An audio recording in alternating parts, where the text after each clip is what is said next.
Hello and welcome to another episode of the Oxford Online Maths Club. My name's James and today I'm joined again by Zakkai. Hello, this is me again, and my cat who is just off screen, but you might hear her meowing throughout. We were trying to work out before we went live if the cat was audible or not. If you hear a cat noise, it's a cat. Yeah. I have people joining in chat as well, and we've got Flora helping moderate chat. I can now hear the cat. Right, I'll try to adjust. I don't want that to be too distracting. We've got Flora moderating chat, and hi to Erin and Jamie and Miles, and I saw some other people around in chat as well. If you're joining us for the first time, then hey, welcome to the Maths Club. You can join, there's a live chat thing, not based on YouTube, it's based on Vvox. Vvox is moderated, and that means that we're going to talk about stuff that's going on in chat. Hope everyone's having a good week. You could be anonymous. The nice thing is you can be anonymous on Vvox chat. You don't have to make a Google account. It says hi to your cat, Zakkai. There's definitely some now definite cat noises. I think I could try. Zoom has some like noise suppression options, so maybe I can. Okay. I mean, if you wanna, she could stay. I could keep her purring in if that's. Chat will let us know. We might have to do some sort of chat. Like, chat will let us know if the cat noises are getting too much. Let's find out how everyone's day was in chat as well. And as always, I'm bad at... There we go. So for people who are new, we do a vote each week to find out how people's days are going on a scale from 1 star to 5 stars. Zakkai, how's your day going? Good. I'm rather jet lagged. Crikey. But despite that, we're good. Okay, you've just been on a flight back from... I went to California for 3 days and then came back. Oh, okay. Crikey. People in chat are having a 4-star or 5-star day as modal at the moment. Apple says hi. Hi, Apple. 2 people have said they don't mind a cat. At least one person says they also have a cat. People are quite keen on the idea of seeing the cat, if the cat is happy at some point. Well, maybe there'll be a Ziggy reveal at the end. Oh, right, okay. Right. Or whenever she decides to leave, I can... You don't have to put the cat on the live stream. No, it's fine. She loves attention. I'm sure she'd love it. Oh, I feel bad. I didn't get the cat sign off. Zakkai is a bit louder than me. I'm gonna nudge the levels down a little bit. No, it's fine. It's fine. I've got a switch. Okay. Okay. Yeah, you're peaking slightly, but we'll try dropping you down like that. People in chat, I've nudged Zakkai's levels down. If I've done it too much, there's no way for me to tell unless you let me know in chat. If you can no longer hear Zakkai, or crucially Zakkai's cat, I have a separate audio feed of Zakkai's cat in my ear all the time. Someone just says, "Oh crikey," possibly in reaction to a cat purring noises, or just the concept of maths. Except today we're doing something a little bit different, right? Because what's the plan for today? We're going to talk about some history. Maybe the reason I like maths to begin with is through studying history of maths. I've been studying it for a couple of years now, and I really enjoy it. It's very interesting. And just one of those weird subjects where you... Like, it's such a huge, broad area, but there's not many people working in it because you need to both have a mathematical background and be interested in history, which isn't like too common. Because How did you get interested in history? Was it something you were always interested in? I did history A-levels. They were like my favorite out of all the A-levels I took. I've always liked history, and I kind of didn't study it until I got to my 3rd year, and Oxford offers a course on it. You see, so you had a couple of years on your math and philosophy, right? I think a couple of years of math and philosophy before you got to do some history again. So kind of exactly. Okay. Good. Chat is not telling me so far that I've ruined your levels so that people can't hear anything anymore, so that's good. I didn't do a history course in university, so I kind of missed out on this. So I'm looking forward to today finding out some history. Okay, great. But I guess I've been trying to pick up bits along the way to find out, especially when there's things where you see somebody's name on something and trying to find out whether it's actually theirs or not. Yeah, I mean, there's a big history of misnamed theorem or theorems that are named after people who discovered them after someone already else had, or never even attributed it to themselves. I mean, you know the name for it, right? Oh, this law about things being named after the wrong person. Yeah. I think I linked to it last week in the further reading. It's called Stigler's law of Stigler's law. Stigler's who, of law course, see if I can find it on Wikipedia just to check that. Stigler's law of eponymy. Stigler's law of eponymy. Who, of course, did not come up with the law themselves. Someone else did before Stigler did. So there's kind of the joke within that. Pretty good. There's a bunch of, I mean, in maths, there's a bunch of examples of them. I don't know if people in the chat have done Lupitels Rule. I think I did it in year 13 maybe, so you might not have quite reached it yet. But it's something that's covered in further maths A level. And named after a guy called L'Hopital, and when just doing the maths, you see it's called Lupitels Rule, and you think, okay, cool, there was a guy called L'Hopital, he came up with a rule. In actuality, L'Hopital didn't come up with much himself. There were two brothers called the Bernoullis, who weren't nearly as rich as L'Hopital was. And L'Hopital was like a very rich kid and decided he wanted to learn some maths, so paid one of the Bernoullis, I think either Jakob or Johann, one of the two, to teach him maths. And then after a while, it was like, hey, you're really good at maths. How about I pay you and I publish your findings under my name? And, you know, when you're not as wealthy as everyone else working in the mathematical world, you accept things like that. And so it's called L'Hopital's Rule, even though one of the Bernoullis came up with it. And after L'Hopital died, that Bernoulli went around being like, oh, all of those discoveries were actually mine, and no one believed him until he had to find and dig through his old lecture notes when he used to give lectures, and was like, see, and proved it. I'm not sure about this having it both ways thing. I think if you've sold your theorem to someone else... Yeah, well, I mean, it's still called L'Hopital's Rule, despite him getting the credit near the end of his life anyway. This weird capitalist episode in the history of mathematics of buying a theorem that you have not proved. Absolutely a weird example. The Bernoullis are complicated, of course, because there's lots of Bernoullis. So if you see something named after a Bernoulli... There's at least there's at least 3 which I studied, and that doesn't even. I mean, I haven't studied all of the history of maths, obviously, but they worked around it. So 2 of the Bernoullis were Leibniz's disciples, and then there was a younger generation who worked with Euler, I believe, but they were all around the place. So it's kind of impossible to tell whose is who. Also, because the 2 main ones are called Jakob and Johann, so they both start with a J anyway. Right, okay. I've seen a family tree at some point. Maybe I'll try and find a Bernoulli family tree. Have you got any other examples of things that are named after the wrong people? Well, there's something called Pell's equation, which is in an area of maths I don't know. I just know that there is something. Oh, are you leaving? This is the cat, by the way. Ah! She's not thrilled by the fact that I interrupted her. Are you off? Are you going to stay here? What are you doing? Anyway, so Pell's equation was named so by Euler when he was writing, all of the many, many things that Euler wrote. And it wasn't, in fact, Pell who wrote it, or came up, or is to be attributed. It's this guy called Lord Brunker, who was the first president of the Royal Society. He was kind of around in the 1600s in Oxford, I think. And he corresponded with, there's other stories with Brunker, but Euler just misattributed. He was just thinking of a different, slightly irrelevant English mathematician from about 100 years before he was working, and just picked the wrong one. So it's just why it's called Pell's equation and not Brunker's equation. That's amazing. So it's sort of lost in translation almost, or because where was Euler? Yeah, you mentioned English.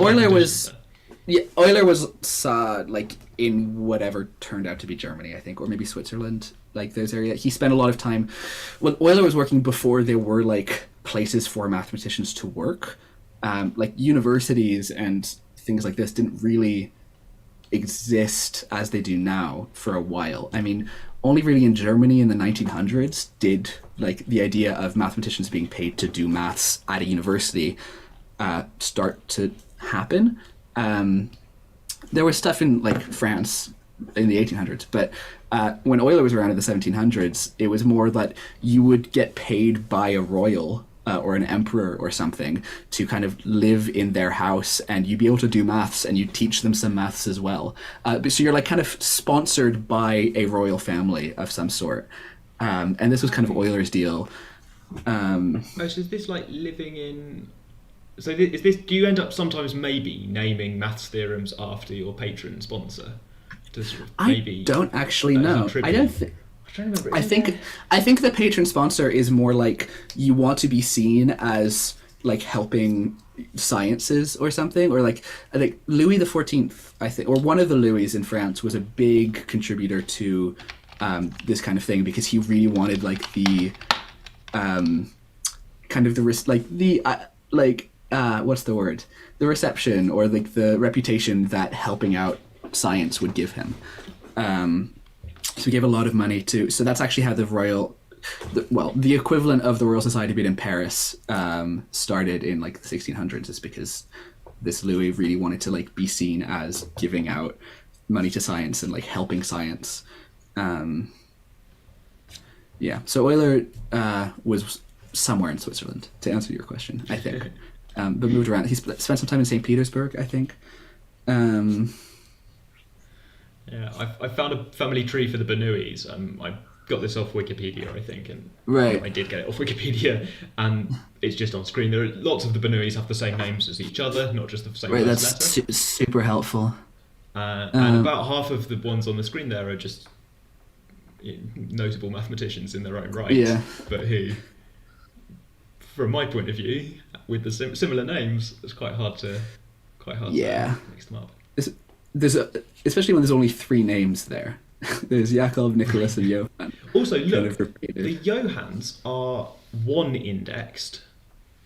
There's Johann here, and then Johann 2, and then Johann 3, implying that the first one is Johann 1. But the Nicolauses, they're 0 indexed.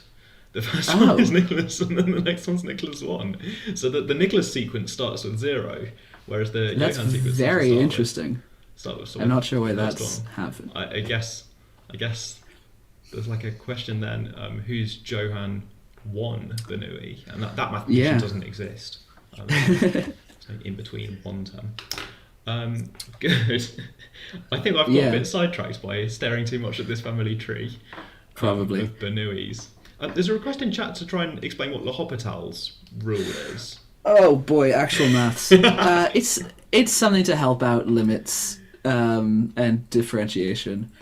It was around the time where calculus started existing. I mean, this is like kind of a big thing in the history of maths, which is probably either was or will be your first introduction to it. But calculus, which is what almost all of applied maths is, or like how we talk about the world in terms of mathematical equations, because you need calculus to talk about change, was invented at the same time by two completely different people, or discovered, whatever.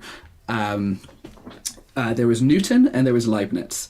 Leibniz, like the biscuits, like the little chocolatey ones, they are actually named after him. There's a thing in Germany where they name sweets after a famous person who lived in that town. So there's also like Mozart chocolates, I think. And Newton, like Fig Newton, although Fig Newtons are not named after Newton, Fig Newtons are named after Newtown somewhere in the States. Confusingly. This is something I got distracted by a while back. But Newton and Leibniz... So you've got a chocolate biscuit named after you. Exactly. So Leibniz is really the only one. So they both discovered calculus at the same time. And technically, Newton discovered it first. He just didn't publish it until after Leibniz did, and it's all a bit confusing. And at the time, there was a big hubbub, and everyone in England was really upset. And there was a whole investigation into the priority dispute, like who came up with it first. And the Royal Society at the time discovered or claimed that Newton was the first person to come up with the calculus.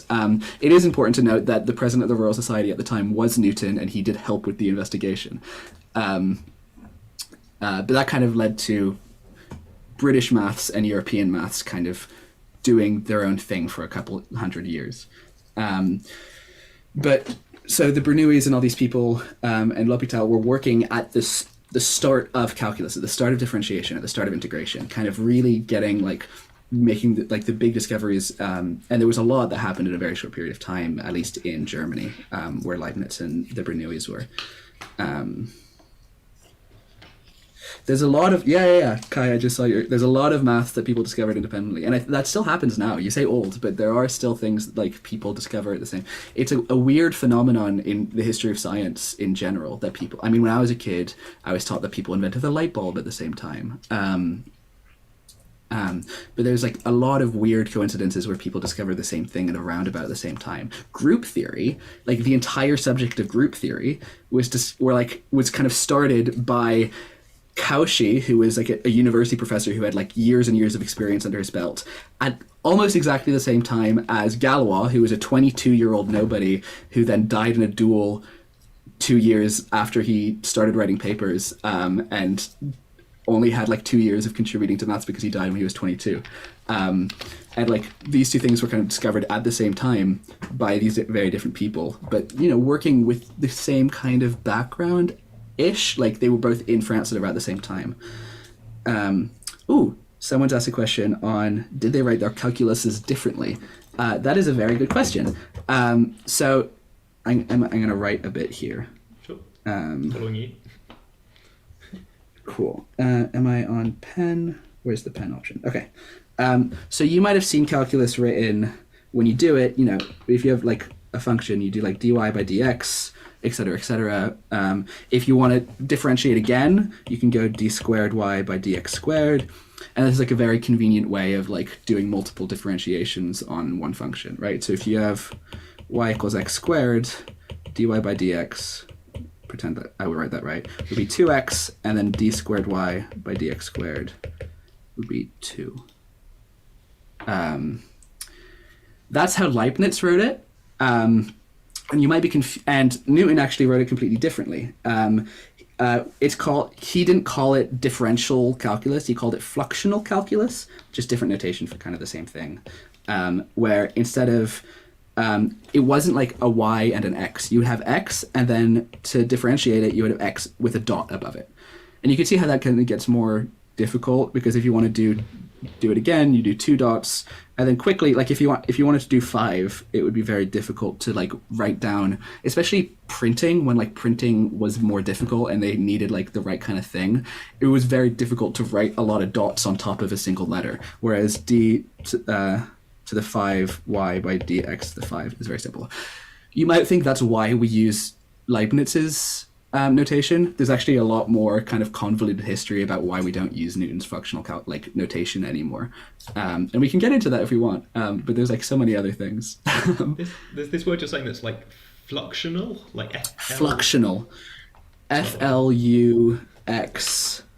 Yeah, so like this would be the fluxion of x. So fluxion, so as opposed to the derivative, and it like has a similar root in some kind of etymological way that means change, but that was Newton's word for it. I guess something in flux. Okay, sorry. I'm learning exactly. words as well as history. Exactly. Yeah. I mean, Newton had a habit of discovering vast mathematical things and like huge consequences, and then never publishing them and not telling anyone about it, and then waiting till he was much older to actually do so, and like hesitantly. I don't like Newton. He was kind of, I don't know. There's one example. There was a mathematician in Edinburgh called Gregory, who discovered something. I mean, the details of exactly what he discovered aren't important, but he discovered something only to be told by a friend of his who was Newton's like superior at Cambridge. Oh, Newton actually discovered this like a couple years before you did. And Gregory was like, oh, okay, cool. I'll sit back and wait for him to publish before I publish, because that's kind of what you do. And Newton never published it, or he did eventually, but not until after Gregory's death. So Gregory kind of died relatively unknown, and it's only recently we kind of know that he was doing some maths at the time. And there's a lot of these examples. I mean, something you might not know about Newton is that he was a gay man.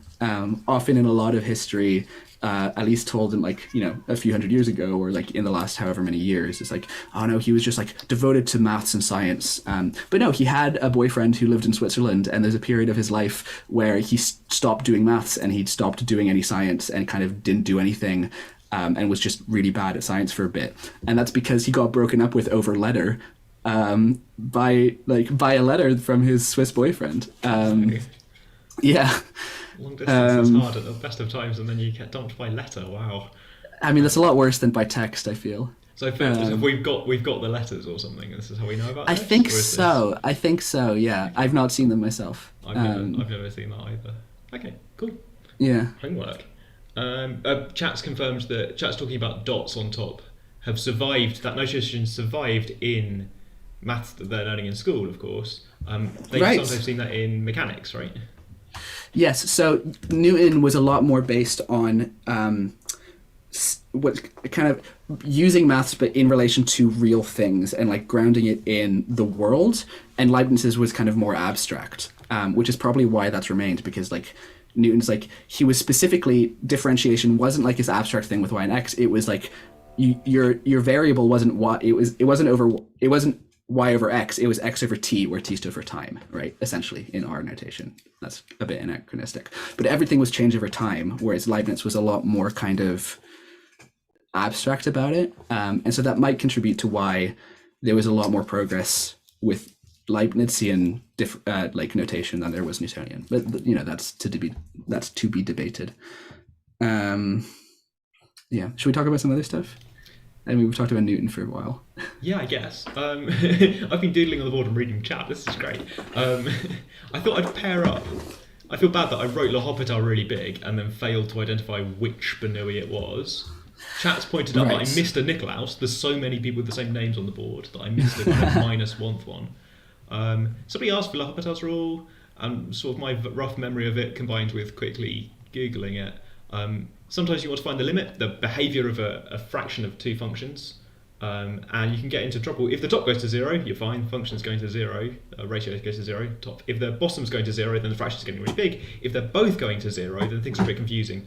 And L'Hopital says that sometimes, mumble, read the terms and conditions, sometimes you can just differentiate the functions on the top and the bottom and do the limit of that instead. This is handy if you would like to know, for example, what's the behaviour for very small x, the pen's not really working at all here, of sine x over x, which is something you might care about, I suppose. When x is really small, how does sine x over x behave? And the answer is that with L'Hopital, oh no, the top and the bottom are both going to 0, but it's okay to differentiate both of those and find instead the limit of cos x over 1. I know the limit of cos x over 1, that turns to 1. Let me just write in my limbs, there we go. This lim notation is not in A level or anything like that. It means the behaviour as this thing is approaching some value.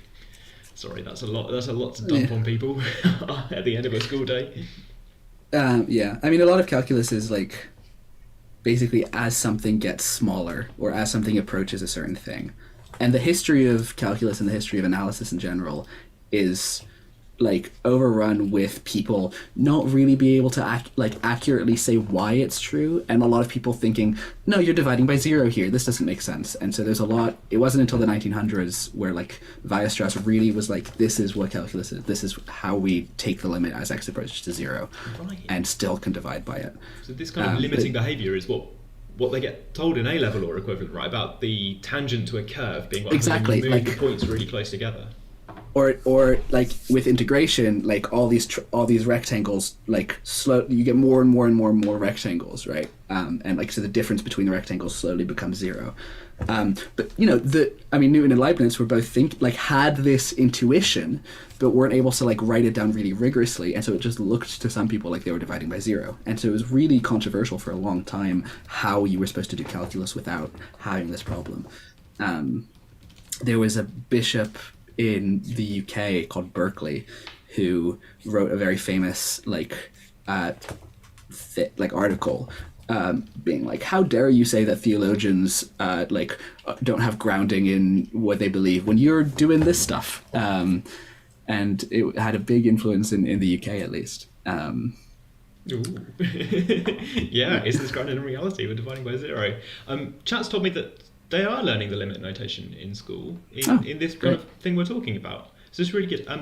If you've seen the film Mean Girls, there's a famous scene at the end of Mean Girls where Lindsay Lohan's character has to calculate a limit, and she does this really quickly in her head, so we don't know what she's thinking. Also, it's a fiction, so Lindsay Lohan's probably not thinking Lupitels Rule in her head. But anyway, it's nice to imagine that the way Lindsay Lohan's character is doing that question is by applying Lupitels Rule, so that she can find out that, after applying Lupitels Rule, we get a limit that doesn't exist. It's... Oh, do you want to take the question? How is this lim thing different from epsilon delta definitions? So this lim thing is defined using epsilon delta. Is the answer to that. Also, if people have general history questions about any other thing in maths, that I probably won't know the answer to your specific question, but if you want to throw it in, it might give me something to jump off of, because there's a lot of things that I've kind of just absorbed. So if you have like a specific question about something that you've seen in maths, or like kind of where did that come from, or about like, you know, where are the women in the history of maths? Like, who are all these men? I'm happy to talk about stuff like that. Because the history of women in the history of maths is also very interesting, and something I've spent a lot of time kind of getting distracted by. We've got a poster series up on our website at the moment, and downstairs in the maths pond. I don't know if you've seen these posters by Lecture Room 1. I think I have. Yeah. It's a bit historical, but also it's got some people who are still alive. Female and non-binary mathematicians. And that's quite a fun poster series. I won't say who, but I met a non-binary mathematician looking at the poster who said, quite honestly, I didn't know there were other non-binary mathematicians, which is just... Yeah. I've just seen someone yelling, Eminota, who is maybe my favourite figure in the history of maths. If you don't know who she was a German Jewish woman in the 1920s and 30s who was almost instrumental to, I would say, So if you look at pure maths nowadays, it's kind of divided into two sections, which is analysis, which is like calculus and stuff, and then algebra. And Eminota is kind of why algebra exists as it does. She was so amazingly influential. I mean, Einstein credited her as one of the most influential people to ever exist. Like, general relativity couldn't have happened without her PhD thesis. She was very, very cool. There's a massive area called algebraic topology, which comes from, what exactly that is doesn't matter, but there was a conference that she was at, and two people came up to her being like, we're doing this thing called topology, it's really new, and she looked at it for like half a second and was like, oh look, this algebra, and kind of pointed out kind of the algebraic notions within what they were saying, and they were like, we gotta go, and then ran out of the conference, and that's how algebraic topology happens, and it's like a huge field. My favorite fact is that there's a very famous textbook that's based off of her lecture course when she finally was able to have a university position in the 30s, and it's called Modern Algebra. But if you look at modern algebra textbooks for like first years, down to like the examples that are used in modern textbooks and the exercises that are left for the reader, it's almost identical to her lecture course. That's how like influential she was at like bringing together kind of all this algebra, and she was very, very cool. Yeah. I really like your impression of mathematicians being nervous to talk to Eminata. Flora, bless, has put an introduction to calculus. There's a request from a couple of people because we have some calculus ideas and the history of calculus. Do you know what it was that? So I'm sometimes told stories like probability was invented by people who are interested in card games and wants to get better at card games, or decided who would have won a card game. Is there a sort of kind of like myth behind calculus at all? Can we say something pat like, Isaac Newton was really interested in the motion of planets or something? It kind of goes back further than that. Right.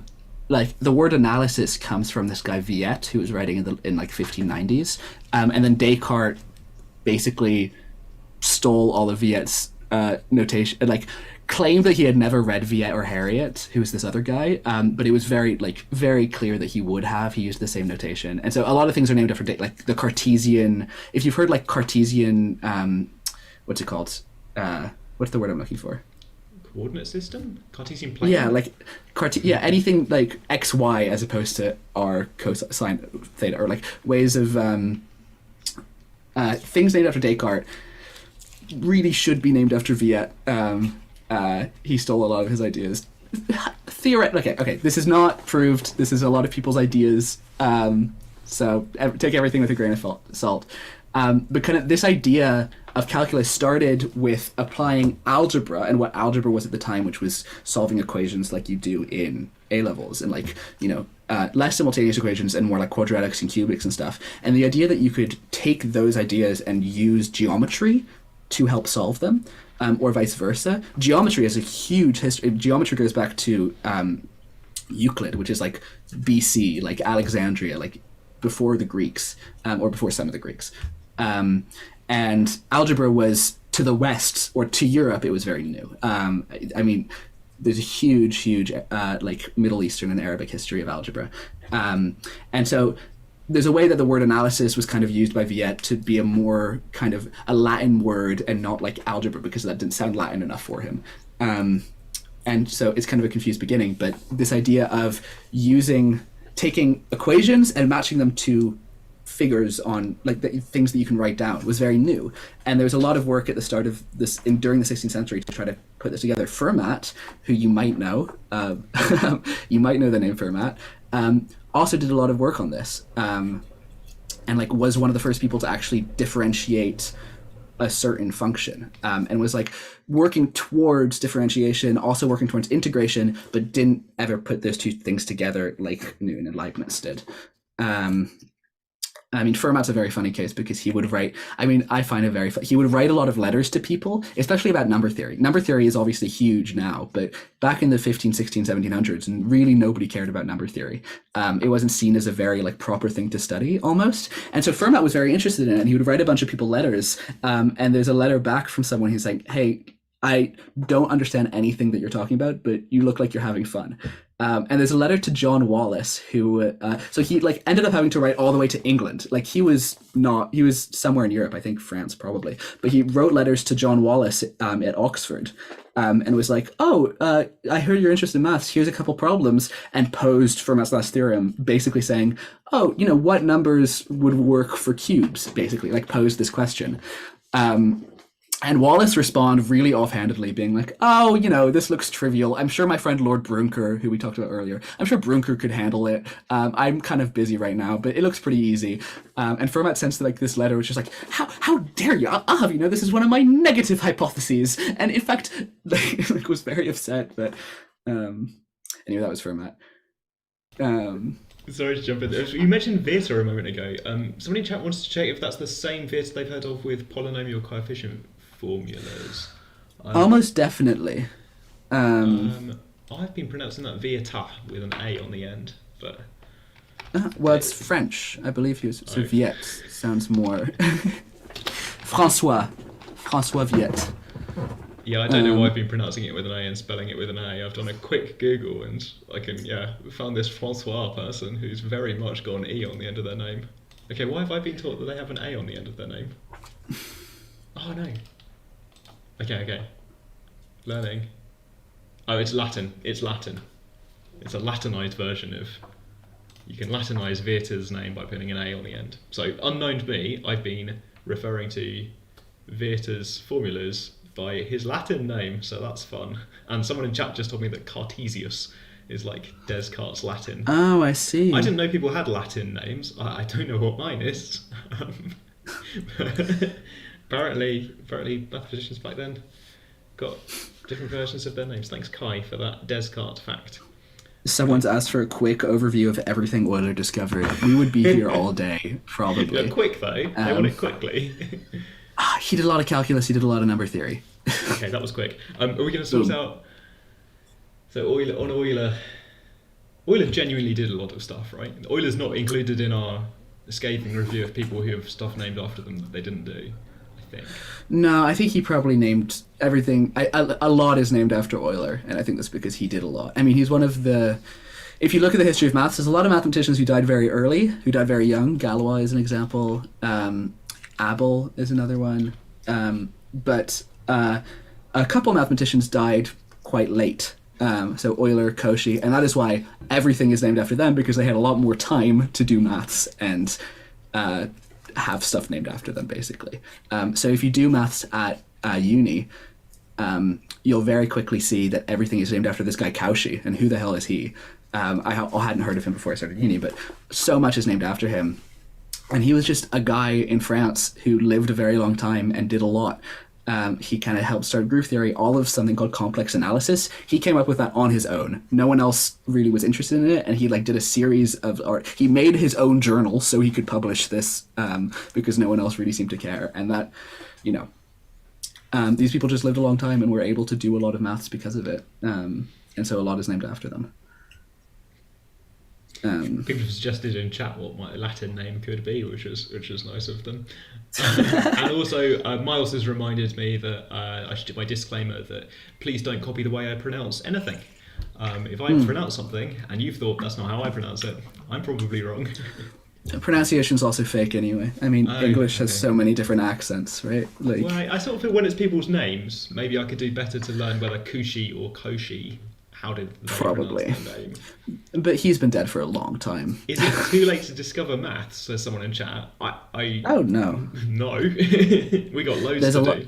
There's a lot of maths happening. Still, it's gotten a lot more specific into very specific areas. But every now and then, someone will come and discover a whole new area of maths. I don't know very much about more recent history of maths. I think your story about algebraic topology is new to me, and that's oh gosh, is that 100 years ago now, or is that about 100 or 90 to 100 years? So I mean, algebra as a discipline is also very new. A lot of things happened kind of separately. So like matrices. Doing a distinction between algebra, like using letters for numbers, which is millennia old, versus the kind of modern discipline of abstract spaces and things. I mean, Matrices. So like algebra is using letters for numbers and like using them to solve equations goes back a long time. But then you can kind of go to like, okay, so if we talk about like cubic and quadratic cubic quartic equations and put that under analysis for now, and think of like simultaneous equations as like an algebra, that happened very like what a lot of introduction to algebra and like something called linear algebra. There's like simultaneous equations, you've got matrices, you've got determinants, and all these things are very bound up together, and they make sense together because determinants come from matrices and you can use them to solve simultaneous equations. They were done almost independently and very differently. Determinants were done before matrices were. The word matrix means like the thing that this thing comes from, the originator. There's a mathematician called J.J. Sylvester who went to Cambridge but couldn't get a degree from Cambridge because he was Jewish and they wouldn't let him graduate, so he had to get his degree from Trinity College Dublin instead, who were kind enough to give him a degree. He named it matrix, but it's something that like comes from, it's like determinants, like the thing that something comes from. And matrices were a lot late to the game. And then ideas of eigenvalues and stuff, which you probably won't have done. I didn't know where they were until uni. But that also happened pretty independently. Like the history of linear algebra, at least, is very kind of confused. And then at the same time, you've got like Galois doing his stuff in the 1800s. And you've got group theory kind of starting, and Cayley. And then, I mean, at least how I see it, and I haven't done much research into this because I don't know much actual algebra, I credit a lot of it to Nota. I think she kind of really her lecture course was very influential, and she was very cool. I guess my blind spot is I don't know much about people like Grothendieck or I know the sort of superstar names of people from the last 100 years maybe, but I can't really string together what happened there. I think because the way university maths sometimes works is you're getting up to date with what happened, and along the way you get the chance to choose maybe a path to specialise into certain things, and I picked all the kind of applied maths things, so I can tell you about fluid dynamics advances in the 1960s, but I can't tell you about algebra advances in the 1960s. Well, I mean, it's the same, like my history course covered roughly 1500 to 1900.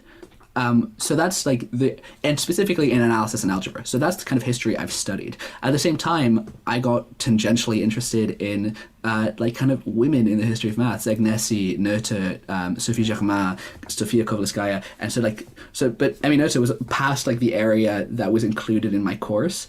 And then also I'm a set theorist. I do a lot of set theory and logic, and all that started at the end of the 1800s and really only started happening in the 1900s. I'm currently writing a dissertation on the guy who started set theory, or one of the two, Cantor. and that's all end of the 1800s. And this is stuff I understand because I studied set theory. If I was doing the same on something in applied maths, I would be completely lost. Like, again, it's this weird area where you have to know the maths to be able to do the history very well. And so you need like a lot of mathematical background before you can actually. I think it's quite similar with philosophy in a way. Like, if you want to do like philosophy of maths, it's helpful to know a lot of maths first. Zakkai, how do you know so much about this? Should this person in chat take A-level history too? If you're interested in history, you should take it. There's no history of maths in A-level history. It's, its own thing. I really liked it. I know all of this. I would say because I have ADHD and, get distracted by things I find interesting and spend just a long time learning about them and things stick in my brain.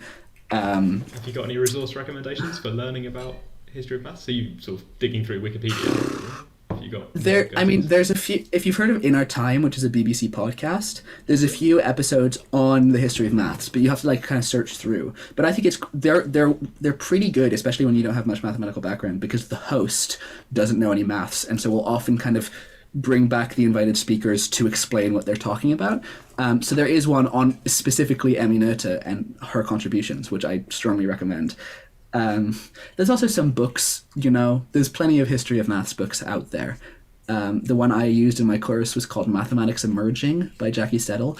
That is like a university textbook, so it's probably harder to get your hands on it though. But there's YouTube, there's podcasts, like there's a lot out there on the history of maths. And people are kind of always, there are people working in it. There is a British Society for the History of Mathematics, and they're always they had a recent quiz for Pi Day. You have to pay £3.14p as entry, classic maths stuff.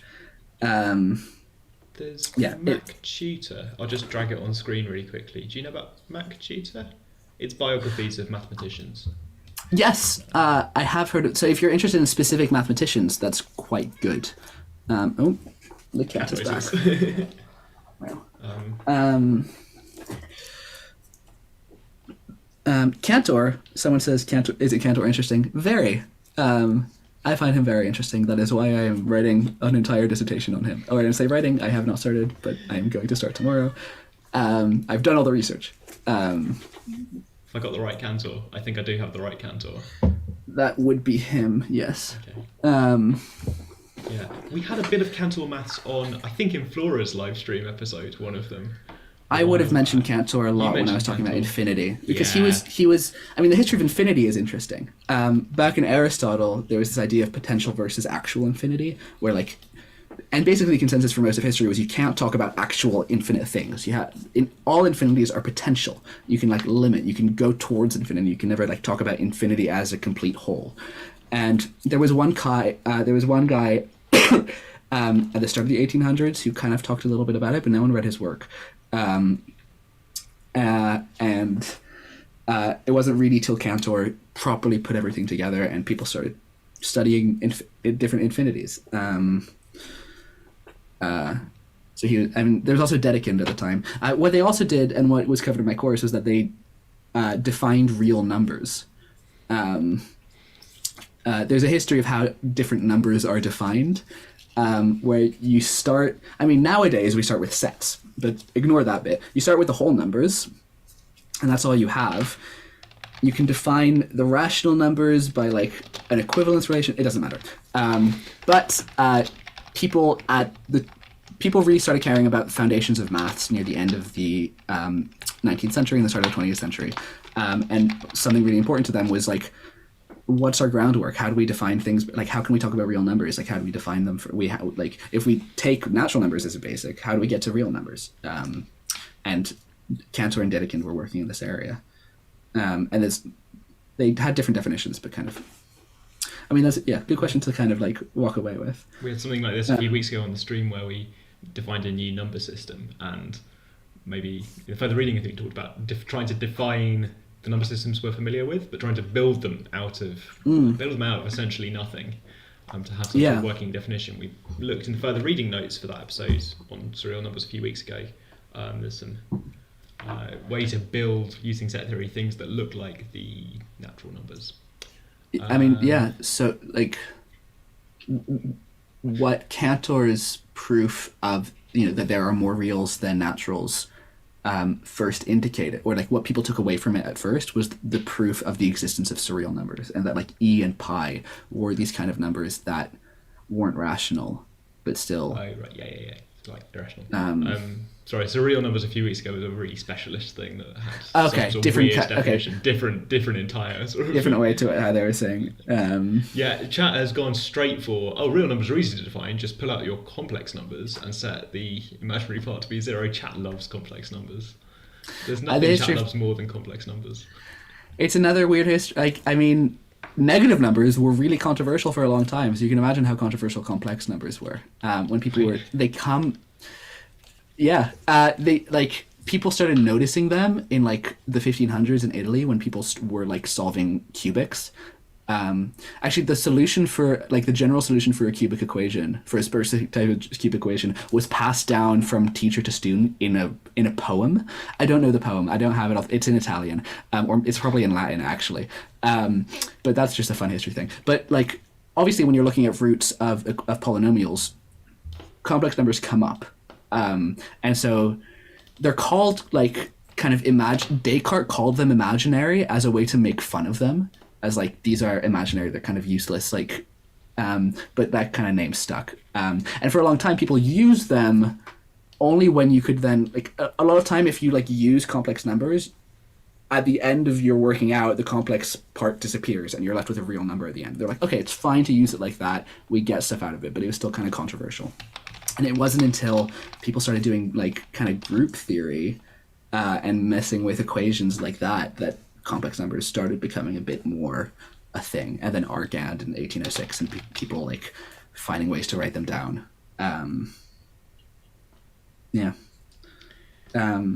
Should we do a little history of geometry? Yeah, sure. I want to define the real numbers. So chat's trying to answer the question on the board. I shouldn't have put it as a question because chat's now trying to answer it. And there's lots of ideas about the real numbers being all the numbers in between the natural, the rational numbers, which is I get what they feel like.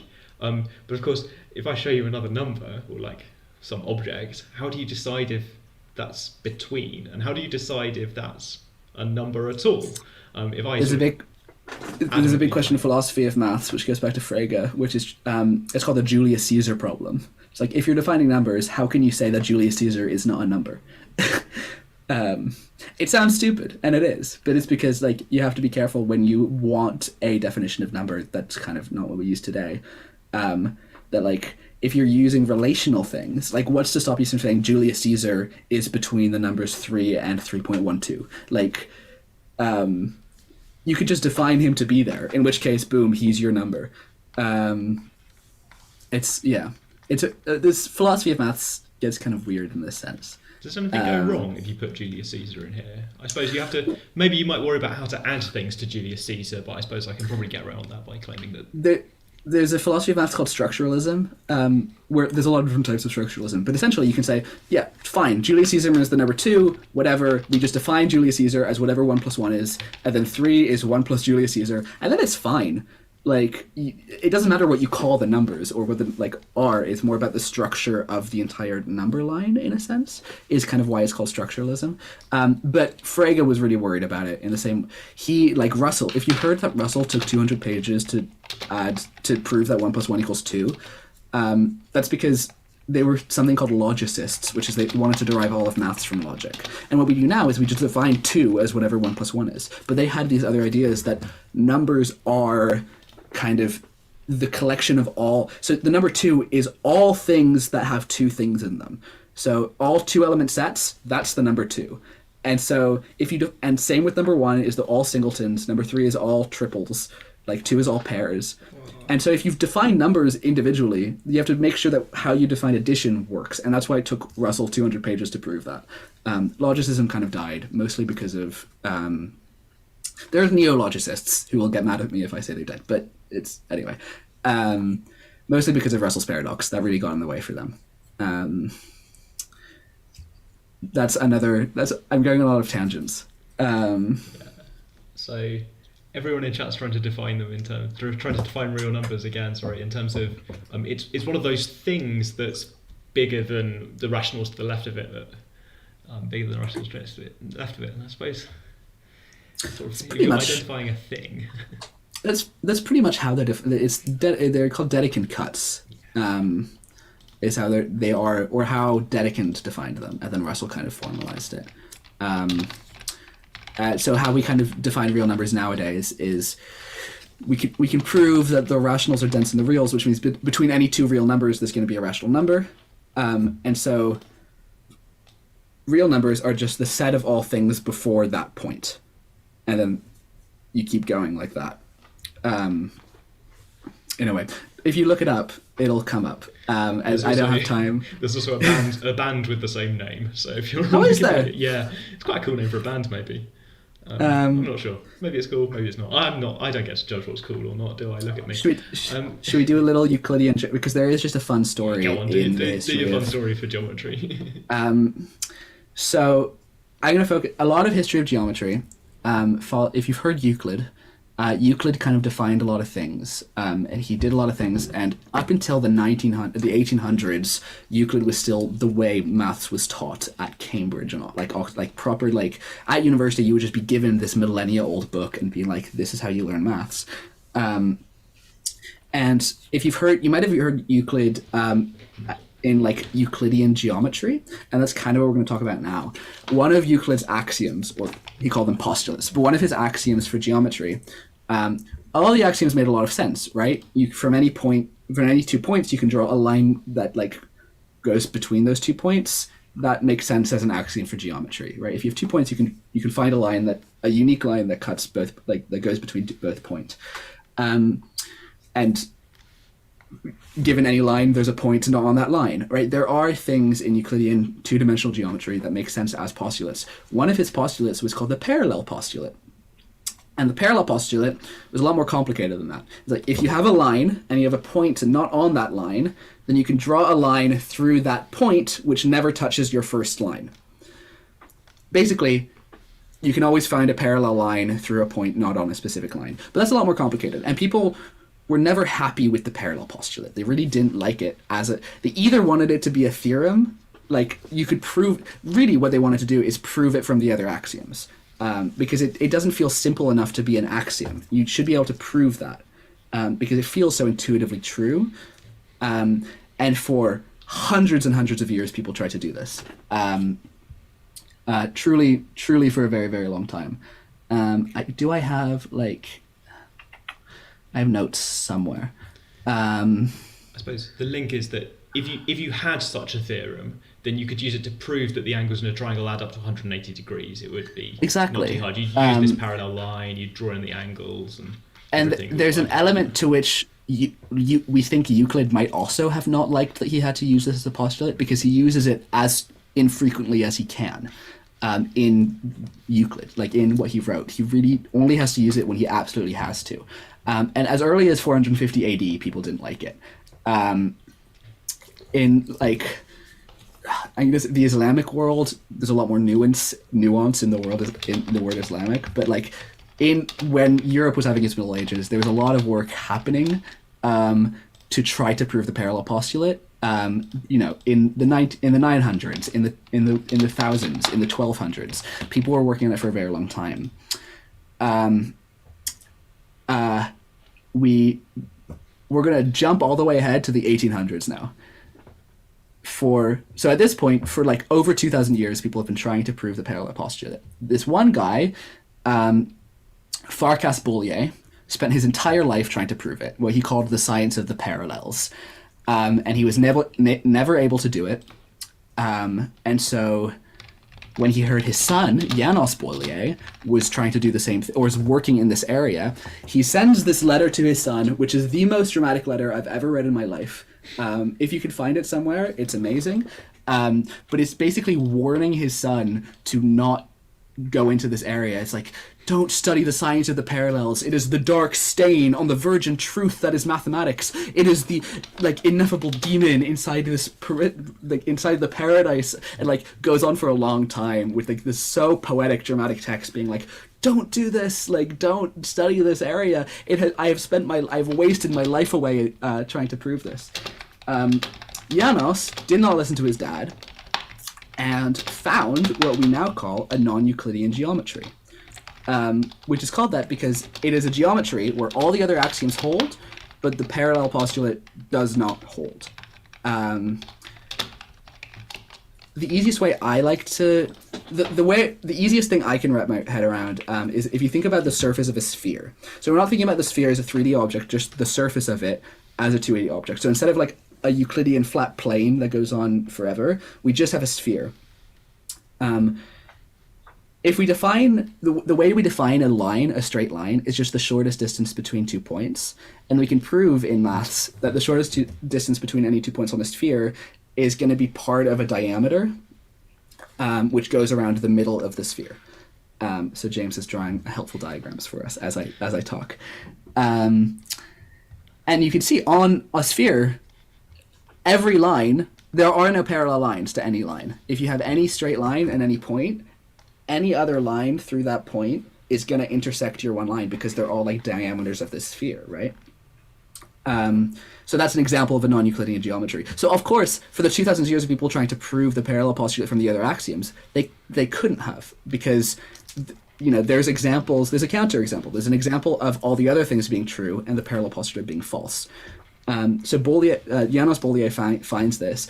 Actually, there's a Russian guy who discovers this at the exact same time, Lobachevsky, but the dissemination of his work is very complicated, and he published in Russian, which wasn't spoken by many people. But I'm focusing on Janos because this part of the story is really funny. He sends a letter back to his dad, which is just as dramatic, starting out with, "Father, I have created an entire new world out of nothing."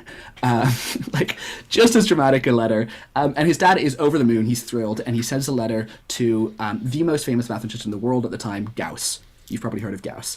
Sends a letter to Gauss being like, "Look, my son has done this amazing thing."